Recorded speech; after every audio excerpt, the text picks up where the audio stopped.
వాళ్ళు నేర్చుకున్న నైపుణ్యం అంతా అసలు ఏమాత్రం ఈ కాలానికి సరిపోకుండా అవుట్ ఆఫ్ సిలబస్ అయిపోయి అవుట్ ఆఫ్ ఫోకస్ అయిపోయే పరిస్థితి ఉంది. అందుకే విద్యార్థులు నిరుద్యోగ యువకుల యొక్క ఆలోచన తెలిసిన వాడిగా మిమ్మల్ని అందరినీ మా కుటుంబ సభ్యులుగా భావించి మా తమ్ముళ్ళో మా చెల్లెల్లో ఒకవేళ ఉద్యోగ ఉపాధి అవకాశాలు లేకపోతే కుటుంబ సభ్యుడిగా కుటుంబ పెద్దగా వాళ్ళకి ఎలాంటి నైపుణ్యాన్ని నేర్పించాలి, వాళ్ళకి ఎలాంటి ఉద్యోగ ఉపాధి అవకాశాలు కల్పించాలన్న ఆలోచన చేసి అధికారులతో సంప్రదించి మనసు పెట్టి చేసిన ఆలోచననే ఈనాడు ఏర్పాటు చేసిన ఏటీసీలో అడ్వాన్స్డ్ టెక్నాలజీ సెంటర్స్ అని చెప్పి నేను ఈ సందర్భంగా గర్వంగా నేను చెప్పదలుచుకున్నాను. ఎందుకు అంటే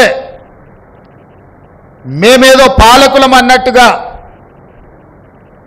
మేము పాలకులం మీరు బానిసలు అన్న ఆలోచన మా ప్రభుత్వానికి లేదు.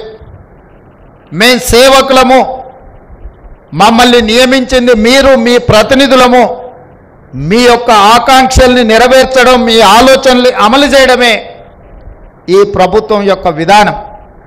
అందుకే ఈనాడు ఈ రాష్ట్రంలో దాదాపుగా 40 లక్షల మంది నిరుద్యోగ యువతీ యువకులు ఉద్యోగ ఉపాధి అవకాశాలు లేక తెలంగాణ పబ్లిక్ సర్వీస్ కమిషన్ చుట్టూతోనో, పోలీసు రిక్రూట్మెంట్ బోర్డుల చుట్టూతోనో, మెడికల్ అండ్ హెల్త్ రిక్రూట్మెంట్ బోర్డుల చుట్టూతోనో లక్షలాది మంది తిరగడంతో సంవత్సరాల కొద్ది కాలం వాళ్ళ సమయాన్ని వృధా చేసుకొని గ్రామీణ ప్రాంతాలలో నుంచి కోచింగ్ సెంటర్ల కోసం హైదరాబాద్కు వచ్చి 10 సంవత్సరాలు మీ విలువైన వయసు, మీ విలువైన కాలము వృధా అయిపోయి ఆత్మహత్యలు చేసుకోవాల్సిన పరిస్థితులు వచ్చిన తెలంగాణ రాష్ట్రంలో దాపురించినాయి.